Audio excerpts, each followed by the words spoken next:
Привет! Сегодня у меня на обзоре уже четвертая долгожданная модель беспроводных наушников, заказанная еще в ноябре 2020 года. Это, как ты уже смог догадаться по названию, OnePlus Buds Z. Но интересно в данном факте даже не скорость доставки, а то, как эти наушники упали в цене, пока добирались ко мне.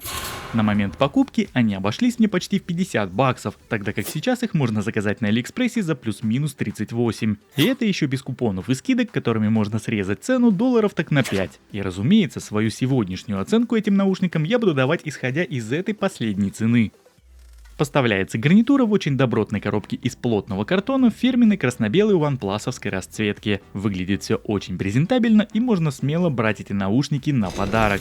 Внутри нас встречает зарядный кейс с уложенными в него наушниками и мультиязычное руководство пользователя. А в отдельном конверте поместили зарядный кабель USB Type-C и комплект сменных амбушюр. Здесь мне хотелось бы отметить очень хорошее качество исполнения последних. Но как бы они ни были хороши, даже самый большой их размер не смог обеспечить мне должную посадку. Пришлось использовать свои. К слову сказать, не так давно я себе прикупил вот такой вот мини-комплектик за 260 рублей, который в себя включает сразу и пенный, и силиконовые варианты. Амбушюры хорошие и главное, что есть подходящий размер. Вот с ними-то и встало все на свои места, а точнее сами наушники сели идеально. Первое, что сразу же вспомнилось, когда я взял зарядный кейс в руки, это Honor FlyPods Lite. Как же сильно похожи эти две пары наушников. А главное, материал исполнения в виде очень качественного белого глянцевого пластика в этих моделях как будто используется идентичный. На передней стороне располагается единственный статусный светодиод состояния, а на задней под петлей рядом с разъемом для зарядки расположили кнопку активации и сброса наушников до заводских настроек. Нажимается она очень мягко и никакого щелчка не издает. Крышка кейса открывается плавно, не люфтит и не болтается. В верхнем положении фиксируется на 90 градусов. Петля здесь пластиковая, без доводчика. Габаритные размеры зарядного кредла по длине, ширине и высоте составляют 75 на 36 и на 29 мм соответственно. Вес кейса с наушниками внутри получается 50 грамм, без 41. Внутри установлен аккумулятор на 450 мАч, а в каждый наушник положили по 40. Об их автономности я расскажу тебе в разделе про звук, ну а по внешнему виду пробежимся сейчас.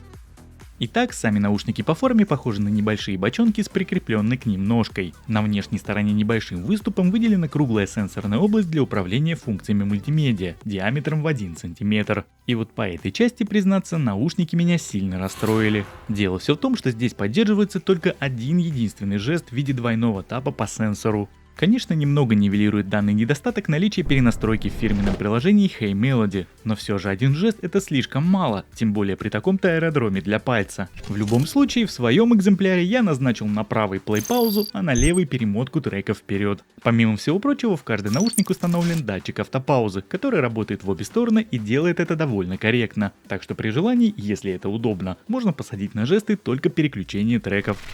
Вообще, признаться честно, само приложение тоже довольно скудное на функциональность. С помощью него можно только установить обновление, что я собственно и сделал сразу же из коробки, а также тут можно посмотреть остаток заряда кейса и самих наушников. Ведь по одному светодиоду на корпусе определить остаток заряда довольно сложно. Также, насколько мне известно, на смартфоны самого производителя устанавливать программу Hey Melody необходимости нет. Все настройки и данные отображаются в Bluetooth подключениях, но у меня телефон Xiaomi, так что без приложения никак. Несмотря на то, что в наушниках установлены только динамические излучатели по 10 мм в каждом, звучание в Buds Z больше похоже на таковое в гибридных наушниках KZ-S2. За его передачу отвечает два аудиокодека на выбор, это AAC и SBC. Средние частоты здесь яркие, выразительные, вокальные партии и арпеджио в электронных композициях звучат просто потрясающе. Ну и все это великолепие обволакивает приятный мид-бас, который добавляет глубины и объема. Да и в целом по низким частотам лично на мой слух здесь все в полном порядке. Верхушки не пищат и перепонки не раздражают. Кому в большом количестве они не нужны, их даже можно немного подрезать эквалайзером. Но я этого делать не стал, мне понравилось, как четко они звучат. На максимальной громкости ничего не хрипит и не перемешиваются. Все частоты на своих местах, звук очень приятный и от него не устаешь.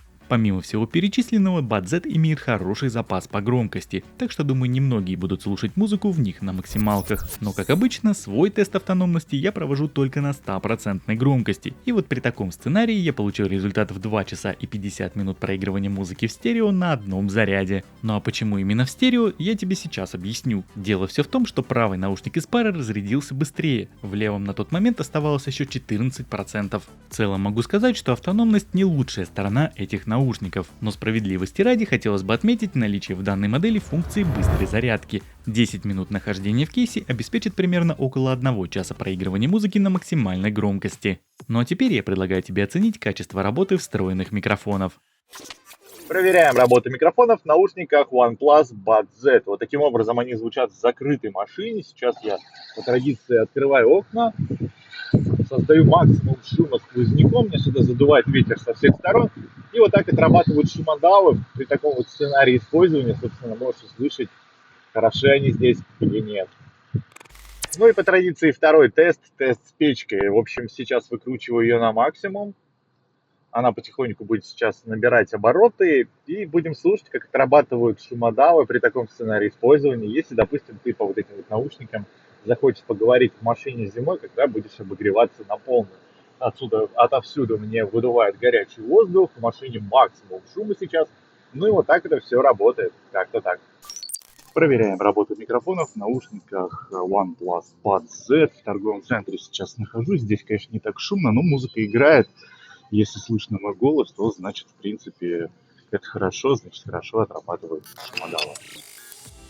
Подключение к смартфону происходит по открытию крышки кейса. Наушниками можно пользоваться как вместе, так и по отдельности, если один из них оставить на зарядке. В наушниках отсутствует опция специального режима с низкой задержкой, оттого в моем игровом тесте в PUBG Mobile интервал отставания звука составил 400-460 миллисекунд. Разумеется, найдутся те, для кого это будет не особо критично, но определенный дискомфорт со временем данный рассинхрон все же создает. В YouTube по этой части все немного получше, ролики смотреть можно без проблем, отставание звука от видео на слух практически не чувствуется. По стабильности связи наушники ведут себя превосходно. На улице, в торговом центре и в общественном транспорте полет отличный. Никаких даже мелких обрывов я не ловил. В квартире в панельном доме наушники спокойно преодолевают пару стен и балконную дверь. Тестировал, как обычно в последнее время, со своим Poco X3 NFC.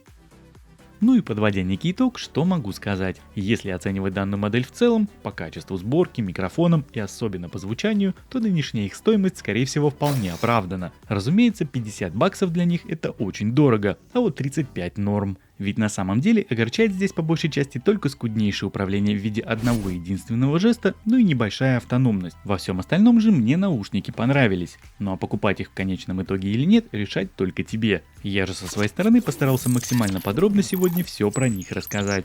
Спасибо тебе за просмотр, отдельно буду благодарен за лайк и комментарий, и увидимся с тобой уже в следующем моем видео. Пока-пока.